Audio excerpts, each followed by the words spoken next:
The grand ballroom of the Peninsula Chicago glittered like a constellation brought to earth. Crystal chandeliers cast their light across hundreds of executives and investors draped in silk and designer suits. Ethan Mercer stood near a marble pillar, his borrowed suit slightly too tight across the shoulders, a glass of water sweating in his grip. His eyes searched the crowd for Caroline, the woman who had inexplicably brought him here. The microphone crackled. On stage, Chairman Richard Mercer's voice trembled as he spoke. "Tonight, I'm not here to talk about business. I want to talk about the son I lost 37 years ago." The room fell silent. Richard's gaze found Ethan across the sea of faces.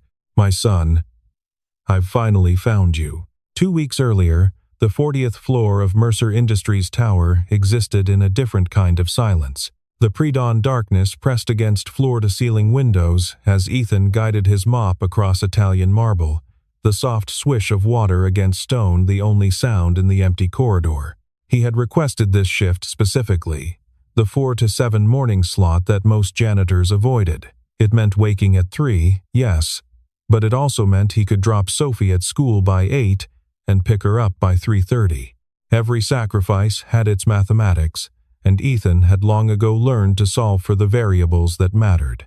His daughter had been asking questions lately, the kind that started innocent and ended somewhere that made his chest tight. Last night, as he tucked her into bed, she had looked up at him with those impossibly blue eyes and asked why she didn't have grandparents like Madison from her class, or like Tommy, or like practically everyone else at Riverside Elementary. Ethan had sat on the edge of her small bed, choosing his words carefully. He explained that he grew up in a place called Street Catherine's, a home for children who didn't have parents. He never knew his mother or father, he told her. They were never part of his story, at least not in any way he could remember. Sophie had considered this with the gravity only a 6-year-old could muster. Then she had asked if that made him sad. Every single day, he thought but didn't say. Instead, he smiled and told her that she was all the family he needed. "You have me, and I have you. That's enough, isn't it?" She had nodded, apparently satisfied, and asked for her stuffed elephant. But Ethan had lain awake for hours afterward, staring at the water-stained ceiling of their one-bedroom apartment, wondering if enough would ever truly be enough. Now, in the silent tower, he paused to check the small photograph taped inside his supply cart. Sophie's kindergarten picture, her gap-toothed smile bright against the blue backdrop. He allowed himself a moment, just a breath, before returning to work. The elevator chimed, unexpected at this hour. Ethan straightened instinctively as the doors opened to reveal Caroline Ashford, CEO of Mercer Industries, her heels clicking against the marble with purposeful rhythm. She wore a navy blazer over a cream blouse, her dark hair pulled back in a way that suggested she'd been awake for hours, despite the time. A leather portfolio was tucked under her arm. She nodded at him as she always did, a brief acknowledgement that most executives never bothered with. But today, something made her stop. Her gaze had caught on his open supply cart, on the small photograph inside. "Your daughter?" she asked. Ethan nodded, surprised she had noticed, more surprised she had spoken. "Sophie. She's 6. Caroline studied the picture for a moment, longer than politeness required. Something flickered across her face, a recognition perhaps, or a memory surfacing unbidden. She had grown up with a single mother who worked 2 jobs, had spent her own childhood in after-school programs and summer camps paid for by scholarships, had learned early that family didn't always look like the pictures in magazines. "She has your eyes," Caroline said finally, then walked toward her corner office without another word. Ethan watched her go, unsure what to make of the exchange. In 18 months of working here, it was the most personal thing anyone above the custodial staff had ever said to him. He returned to his mopping, but something about the brief interaction stayed with him throughout the morning, like a small stone in his shoe that wasn't quite uncomfortable enough to stop and remove. Richard Mercer had built his company from nothing, had transformed a single machine shop in the Chicago suburbs into a manufacturing empire that spanned 3 continents. At 68, he still came to the office every day, still walked the floors with the same restless energy that had driven him for 4 decades. His employees respected him. Many feared him. None truly knew him. He moved through the building like a ghost that owned everything it haunted. Past the gleaming lobby with its commissioned sculptures, past the rows of cubicles where analysts tracked markets and margins, past the executive suites where vice presidents plotted their ascensions. He nodded at people, occasionally stopped to ask about a project or a family member whose name his assistant had briefed him on that morning. But there was always a distance, a glass wall between Richard Mercer and the rest of humanity that no amount of professional courtesy could breach. Those who had been with the company long enough knew why, or thought they did. They whispered about Eleanor, the wife he had lost so young, the tragedy that had broken something inside him that wealth could never repair. They noted that he had never remarried, never even dated as far as anyone could tell. The corner office on the top floor contained exactly one personal photograph, a black and white portrait of a young woman with kind eyes and a gentle smile, positioned so that Richard could see it whenever he looked up from his desk. On this particular Tuesday, Richard's routine inspection had taken him to the lower levels of the building. The underground parking structure had reported a water main issue, and while such matters typically fell far below his attention, something had drawn him downstairs. Perhaps it was the restlessness that had plagued him lately, the sense that time was running out to find answers to questions he had carried for nearly 4 decades. He found a janitor working on the exposed pipe, tools spread across a plastic tarp, movements efficient and focused. The man didn't notice Richard's approach, too absorbed in his task to register the footsteps echoing through the concrete chamber. Richard watched silently. There was something about this worker that caught his attention, an economy of motion, a concentration that spoke of military training or perhaps simply a life where wasted effort meant wasted survival. The man's shoulders were broad beneath his gray uniform, his forearms corded with practical muscle, and when he finally looked up, sensing a presence, Richard felt something shift in his chest. The eyes. Blue as a winter lake, blue as cornflowers, blue as Eleanor's had been on the day they married, on the day she died, on every day in between that now lived only in memory. "Can I help you, sir?" the janitor asked, his tone polite but not subservient. He had recognized Richard from the portraits in the lobby, clearly, but he didn't scramble to his feet or fumble for words the way most employees did. Richard heard himself ask for the man's name, Ethan Mercer.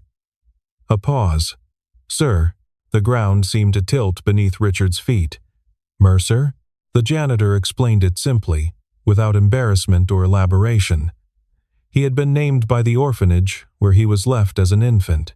The family who adopted him at age 2 had kept the surname out of some misguided sense of continuity.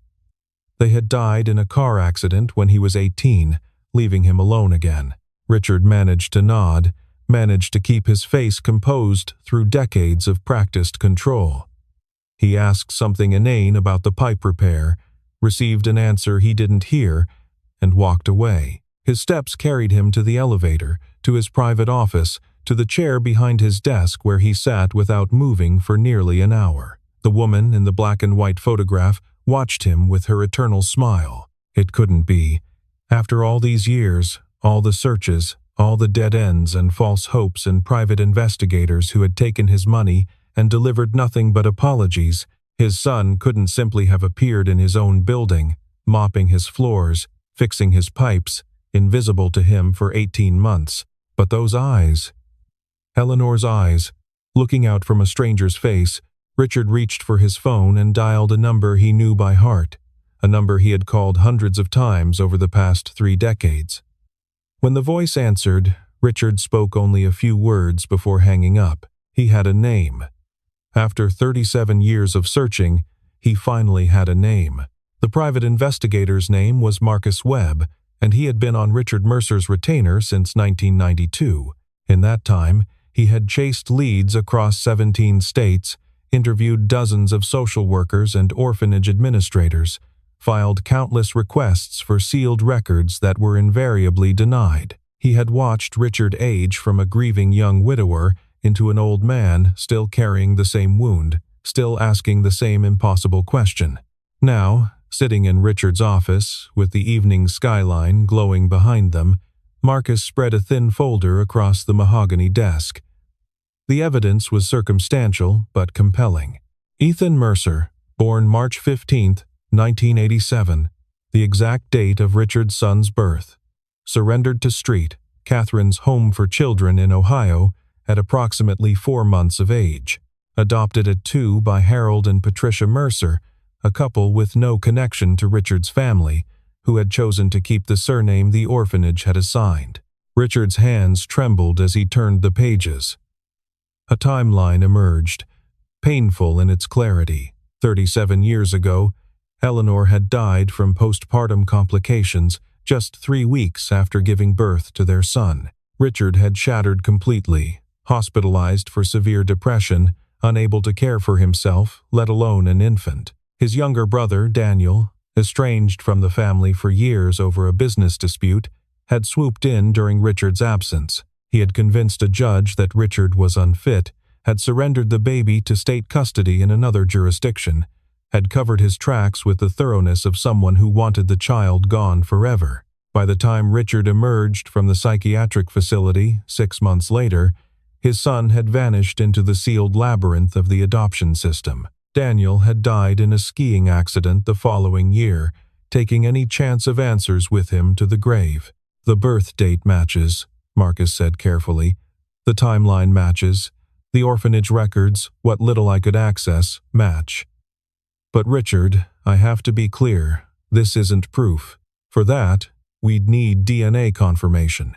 Richard stared at the employee ID photo clipped to the folder. The resolution was poor, the lighting harsh, but those eyes cut through all of it. Eleanor's eyes, his eyes. He served 2 tours in Afghanistan, Marcus continued, reading from his notes. Earned a Bronze Star for pulling 3 wounded soldiers from a burning vehicle. Came home with mild PTSD, got married, had a daughter. His wife died in childbirth 6 years ago, same as Eleanor. He's been raising the girl alone ever since. Never applied for VA benefits he was entitled to, never asked for help from anyone. Richard's throat tightened. All those years of imagining what had become of his son, of hoping he had been adopted by a loving family, given every advantage Richard's money could have provided. Instead, the boy had grown into a man who had known only struggle and loss, who had served his country and buried his wife and now cleaned floors for a living, and Richard had walked past him in the halls of his own building without ever knowing. I want the DNA test, Richard said, his voice steady despite everything. Whatever it takes. Marcus nodded, already making notes. I'll coordinate with your medical department. We can do it quietly, make it look like a routine health screening. After the investigator left, Richard remained at his desk as darkness claimed the city beyond his windows. He picked up Eleanor's photograph, traced the familiar lines of her face with his fingertip. I think I found him, he whispered to the woman who could no longer hear. After all this time, I think I finally found our boy. The invitation came on a Thursday, delivered via text message while Ethan was scrubbing grout in the executive bathroom. He didn't check his phone until his break, sitting on an overturned bucket in the supply closet with a thermos of coffee that had gone lukewarm hours ago. The message was from Caroline Ashford. He hadn't even known she had his number, though he supposed HR records were available to anyone with the authority to request them. She was inviting him to the company's annual gala, the event that janitors and security guards and mail clerks heard about only through the elaborate preparations that disrupted their routines for weeks beforehand. Ethan stared at the screen, certain he had misread. When the words refused to rearrange themselves into something more logical, he typed back a polite refusal. He was a janitor. He owned nothing suitable to wear. He would know no one there, and frankly, the thought of standing among hundreds of executives who would look through him or past him or not at all made his skin prickle with anticipated humiliation. Caroline's response came quickly. She explained that she needed someone to accompany her who had no agenda, no business deal to pitch, no corporate ladder to climb. someone who would simply be present without expecting anything in return. She admitted that she had no one else to ask, or at least no one she trusted enough to be honest about it. Ethan read the message twice. Then he called his babysitter to confirm she was available for that evening because Sophie had developed a fever overnight and he wanted to know she was covered before he made any decisions. Mrs. Kowalski, the elderly Polish woman from down the hall who watched Sophie during emergencies, assured him she was free but demanded to know what was happening. He was still formulating an explanation when Sophie grabbed a phone from Mrs. Kowalski's hands. Her face appeared on the screen, flushed with fever but bright with curiosity. "Daddy, do you have a girlfriend?" The question hit him sideways. "What?" "No, I mean, there's a lady from work who asked me to go to a party, but it's not like that." Sophie's eyes widened. "Is she pretty?" "She's my boss, sweetheart." "That doesn't answer the question," Sophie pointed out, with devastating 6-year-old logic. "Is she pretty?" Ethan pinched the bridge of his nose. Somewhere in the background, he could hear Mrs. Kowalski cackling with delight. Yes, she's pretty. But that's not why she asked." "You should go," Sophie declared. "You never do anything fun. Madison's mom says you need to get out more. Madison's mom should mind her own business. She says you're too young to be so serious all the time." Ethan exhaled slowly. "Can you put Mrs. Kowalski back on?" But Sophie wasn't finished. She leaned closer to the camera, her expression suddenly earnest in the way only children could manage.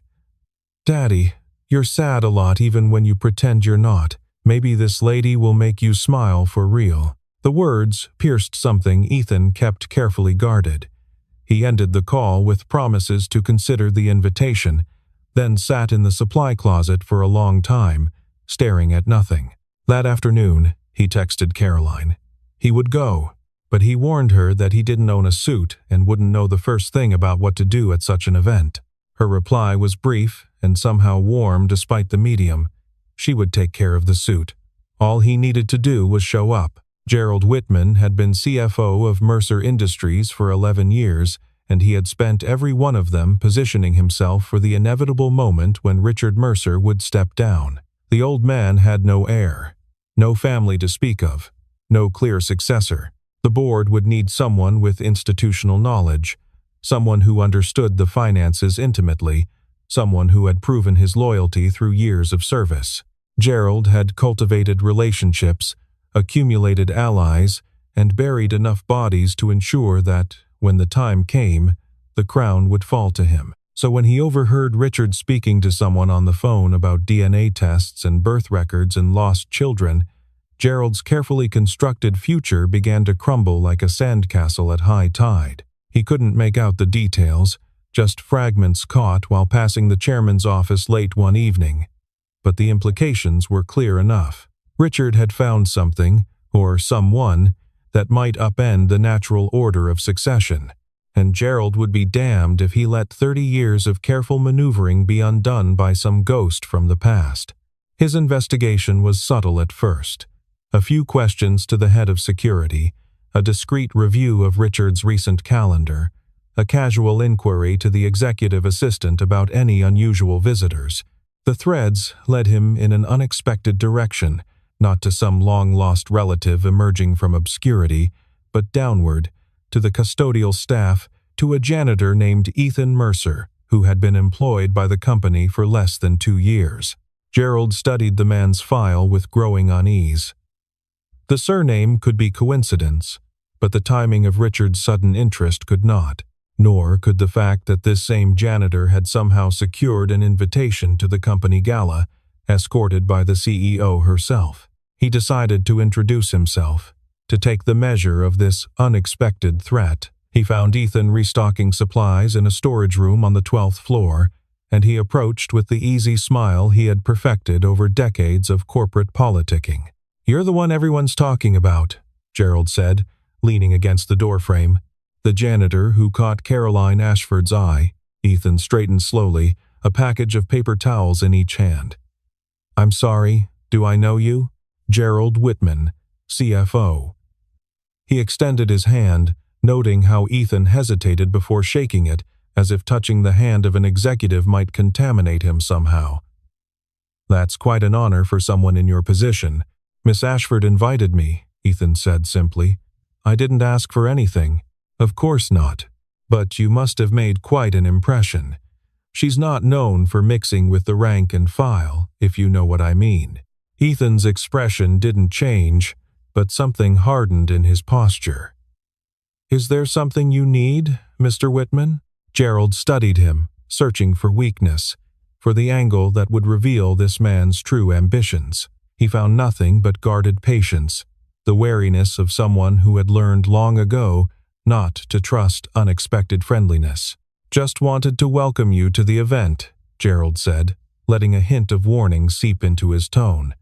"I'm sure it will be quite an experience for you. These things can be overwhelming for people who aren't used to them." He left without waiting for a response, already planning his next move. There were people who could follow the janitor, document his movements, uncover whatever secrets he might be hiding. If this Ethan Mercer was angling for something, if he had somehow wormed his way into Richard's attention with calculated intent, Gerald would find the evidence and use it to destroy him. That night, Ethan came home to find Sophie burning with fever. Mrs. Kowalski met him at the door, her face creased with worry. The little girl had started vomiting an hour ago, and nothing would stay down. Ethan spent the night in a plastic chair beside her bed, pressing cool cloths to her forehead and timing the intervals between trips to the bathroom. He called in sick for his evening shift, the extra hours he'd been counting on to cover Sophie's upcoming dental appointment. The money would have to come from somewhere else, but right now, nothing mattered except the small hot hand gripping his fingers in the darkness. By morning, the fever had broken. Sophie slept peacefully while Ethan watched the sun rise through their narrow window, exhaustion and relief warring in his chest. The DNA results came back on a Tuesday. Richard sat alone in his office, the sealed envelope resting on his desk like an unexploded ordnance. He had waited 37 years for this moment, had imagined it thousands of times, had rehearsed what he would feel and do and say. Now that it was here, his hands refused to cooperate with his intentions. He thought of Eleanor, of the baby they had created together in the brief, bright flash of their happiness. He thought of Daniel, of the brother he had trusted despite everything, of the betrayal that had stolen his son and left him with nothing but money and silence for the rest of his days. Finally, he opened the envelope. The words on the page were clinical, devoid of emotion. Probability of paternity, 99.97%. Genetic markers consistent with direct biological relationship. Conclusions supported by multiple independent analyses. Richard read the report 3 times before the meaning fully penetrated. Then he wept, great heaving sobs that shook his entire body. The first tears he had allowed himself since Eleanor's funeral 4 decades ago. His son was alive. His son had been here all along, invisible in plain sight, cleaning the floors that Richard walked across every day without a second glance. The cruelty of it was almost unbearable. But beneath the anguish, something else stirred, a hope so fragile he was afraid to name it. He pulled Ethan's personnel file from his desk drawer, reading it again with new eyes. The military service, the medals, the honorable discharge, the marriage certificate and death certificate, filed within 6 years of each other, echoing Richard's own tragedy with devastating precision. The birth certificate for a daughter named Sophie, a granddaughter Richard had never known existed. There were photographs in the file, taken for security purposes. Ethan at his hiring orientation, unsmiling but dignified. Sophie, in a school picture, gap-toothed and radiant, with eyes the same impossible blue as her father and her grandfather and the grandmother she would never meet.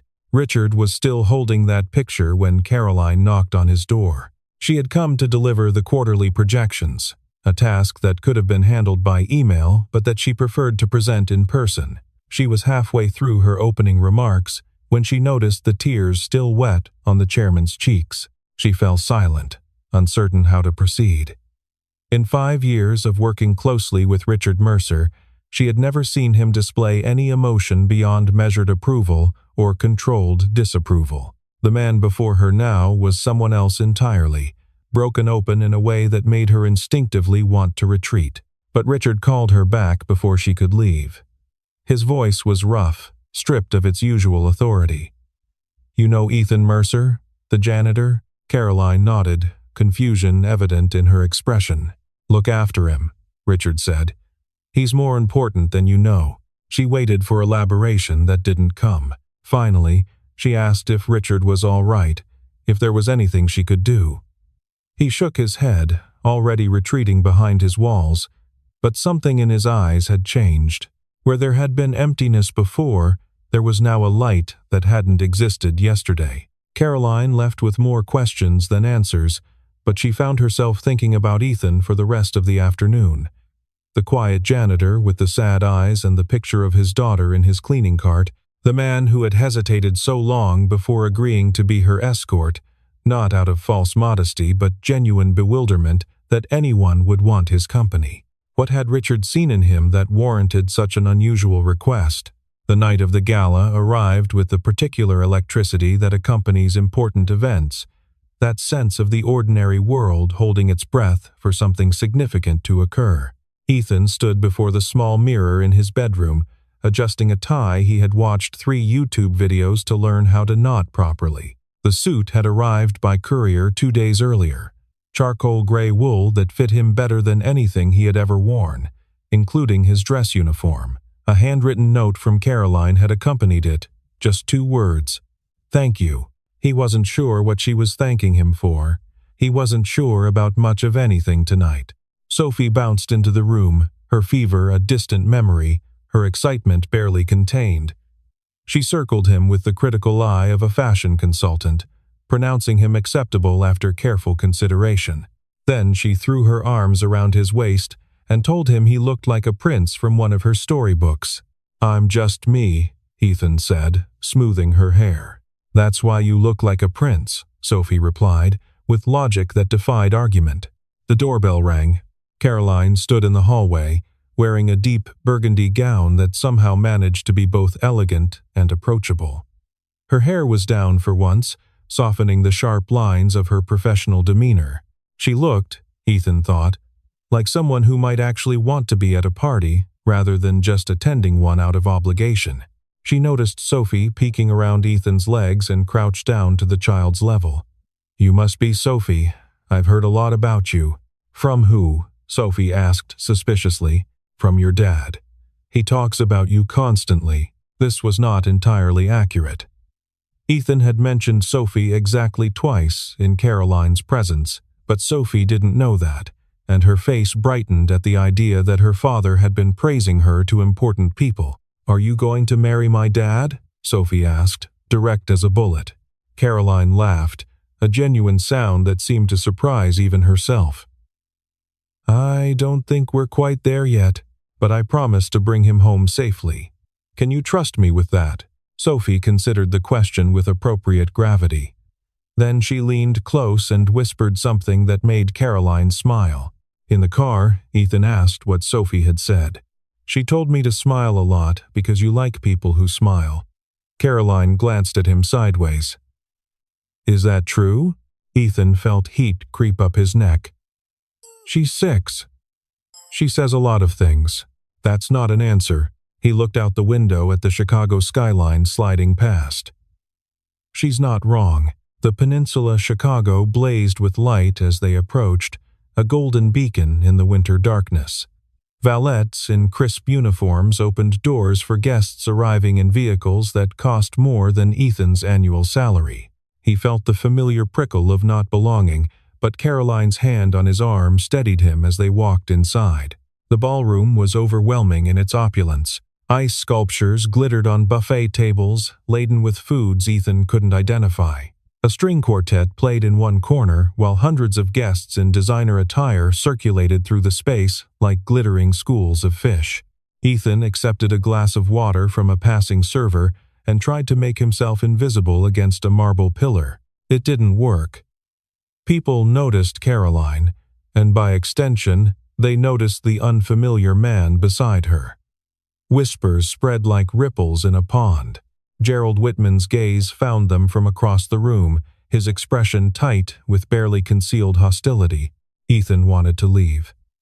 Every instinct, honed by years of combat and survival, screamed that he was exposed, vulnerable, surrounded by potential threats he couldn't identify. But Caroline stayed close, introducing him simply as a friend, deflecting intrusive questions with practiced ease. Then the lights dimmed, and Richard Mercer took the stage. The chairman looked different tonight, Ethan thought. Older, somehow, but also more present, as if he had returned from a long journey to a place he barely recognized. He gripped the podium with both hands and began the standard speech, thanking partners, acknowledging achievements, looking ahead to future growth. But something changed midway through. Richard's voice faltered, then steadied with new resolve. He set aside his prepared remarks and looked out at the assembled guests with eyes that held decades of accumulated sorrow. 37 years ago, he said, I lost my wife Eleanor just 3 weeks after she gave birth to our son. I lost myself in grief so complete that I couldn't function, couldn't care for the child she had died bringing into the world. And in my absence, my own brother took my son away and placed him in the foster system, where he disappeared for nearly 4 decades. The room had gone utterly silent. Even the string quartet had stopped playing. I have spent every year since then searching for my boy, hoping he was alive, praying he was happy, fearing I would die without ever knowing what became of him. Richard's voice cracked, but he continued. 3 days ago, a DNA test confirmed what my heart suspected the moment I looked into a stranger's eyes and saw my wife looking back at me. His gaze swept the ballroom until it found Ethan standing frozen beside the marble pillar. Ethan Mercer, you are my son. You have been working in this building for 18 months, and I walked past you every day without knowing that everything I had been searching for was right here all along. The silence shattered into chaos. Voices exploded across the room, questions and exclamations and gasps of disbelief. Ethan heard none of it. His vision had narrowed to a single point.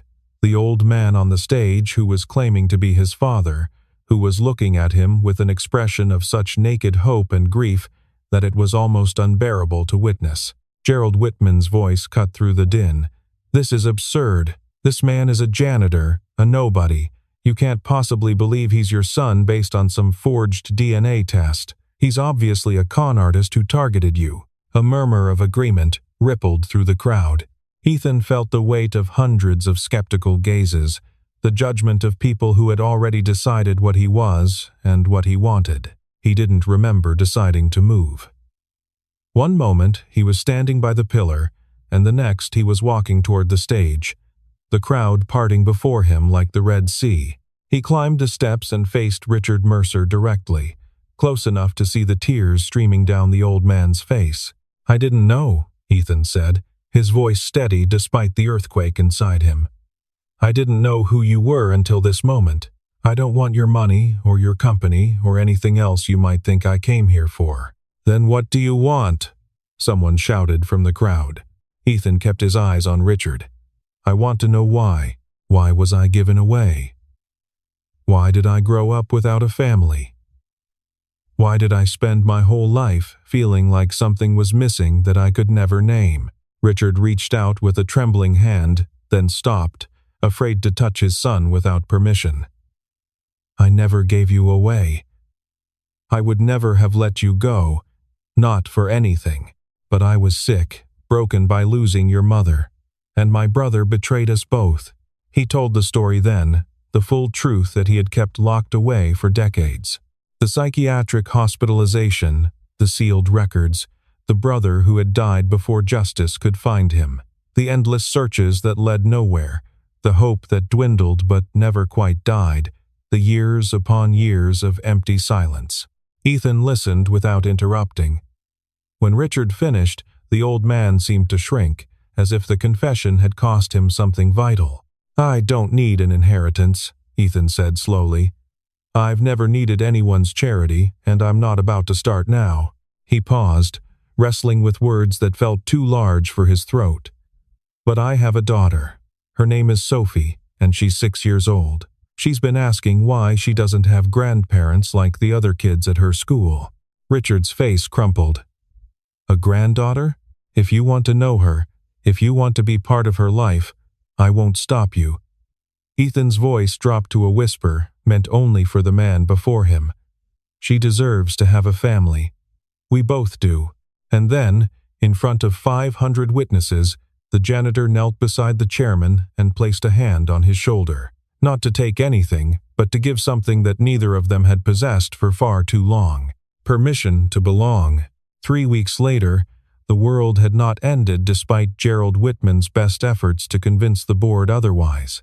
His schemes had unraveled spectacularly when the security team discovered his surveillance operation and reported it directly to Caroline. The resulting investigation revealed years of financial irregularities, kickbacks from vendors, and a paper trail leading to offshore accounts. Gerald resigned before he could be fired. His dreams of succession transformed into the nightmare of potential prosecution. Ethan no longer mopped floors. Not because Richard had insisted, but because Ethan himself had requested a transfer to the operations department, where his military logistics experience could be put to actual use. He enrolled in night classes to finish the degree he had abandoned when his wife died, determined to earn whatever position he might eventually hold rather than having it handed to him. Sophie had taken to her grandfather with the uncomplicated joy that children reserve for new sources of unconditional love. She visited Richard's office after school most days now, sprawling on the floor with crayons and paper while he worked, occasionally demanding that he inspect her latest artistic creation. Richard had purchased her a set of professional-grade colored pencils and a silver frame that now held a photograph of Eleanor. The grandmother Sophie would know only through stories. "She looks like me," Sophie had observed upon seeing the picture for the first time. "She does," Richard agreed, his voice thick. "She would have loved you so much." Caroline and Ethan had not defined what they were to each other, and neither seemed in any hurry to do so. There were coffee dates that might have been meetings, and meetings that might have been something else entirely. There were phone calls that lasted longer than necessary, and FaceTime sessions that Sophie inevitably interrupted with questions and observations and demands to know when Caroline was coming over for dinner. "She asks about you every day," Ethan admitted one evening as they walked along the Chicago Riverwalk, the city lights reflected in the dark water. "Sophie? Both of them, actually. Sophie wants to know if you'll come to her school play next month. Dad wants to know if you've made an honest man of me yet." Caroline laughed. "What do you tell them?" Ethan stopped walking and turned to face her. "I tell Sophie that you're very busy and important, and I tell Richard that some things are worth taking time with." "Is that what we're doing? Taking our time?" He reached for her hand, finding her fingers cold in the November air. "I spent 37 years not knowing where I came from. I spent 6 years not knowing where I was going. I think I've earned the right to move slowly for once." Caroline squeezed his hand in response. "For what it's worth, I think you're moving at exactly the right pace." On a Sunday afternoon in late November, the four of them gathered at a small park near the lake. The sky was steel, gray, and threatening snow, but Sophie had insisted on feeding the ducks, and no one had the heart to refuse her. She raced along the waterline with a bag of approved breadcrumbs, shrieking with delight whenever a particularly bold bird waddled close. Richard sat on a bench nearby, a cashmere blanket across his knees, watching his granddaughter with an expression of wonder that had not faded in 3 weeks. Ethan sat beside him while Caroline made a phone call a few yards away, her breath pluming in the cold air. "I have good lawyers," Richard said eventually. "The best, actually. We could fight to have the adoption records unsealed, to expose what Daniel did, to officially restore your legal identity as my son." Ethan considered this. Would it change anything? It would correct the record. It would establish your inheritance rights. It would. That's not what I asked. Ethan turned to meet his father's gaze. Would paperwork change what we already know? Would a judge's signature make you more my father or me more your son? Richard was silent for a long moment. Then, slowly, he shook his head. No. I suppose it wouldn't. Then let's not bother. I spent enough years waiting for permission to belong somewhere. I'm not interested in waiting anymore. Sophie came running back, cheeks flushed, demanding that her grandfather come see the really big duck she had discovered. Richard rose with a grunt that might have been exaggerated for her benefit, and allowed the small hand to drag him toward the water's edge. Caroline finished her call and took the empty spot on the bench. Everything okay? Ethan watched his father and daughter examining a mallard with matching expressions of serious concentration. Better than okay, he said. Better than I knew things could be. The snow began to fall, light flakes that caught in Sophie's hair and dusted Richard's shoulders. Caroline leaned against Ethan's side, and he put an arm around her without thinking about it, as if the gesture had been waiting years for the opportunity. Grandpa, look! Sophie pointed at the sky, spinning in circles with her mouth open to catch snowflakes. It's snowing. It's actually snowing. Richard caught her mid-spin and lifted her onto his shoulders, his old bones protesting but his heart too full to care. First snow of the season, he said. That means we get to make a wish. What do you wish for, Grandpa? Richard glanced back at the bench, at the son he had lost and found, at the woman who had unknowingly set everything in motion by inviting a janitor to a party. Nothing, he said, and the word emerged broken, reshaped into something beautiful by the tears he no longer tried to hide. For the first time in 37 years, I don't need to wish for anything at all. Sophie hugged his head from above, her small arms barely reaching around. Why are you crying, Grandpa? Richard's smile spread across his weathered face, crinkling the corners of eyes that had seen too much sorrow and had finally found their way back to joy. Because I'm happy, sweetheart. Because, after all this time, I finally made it home.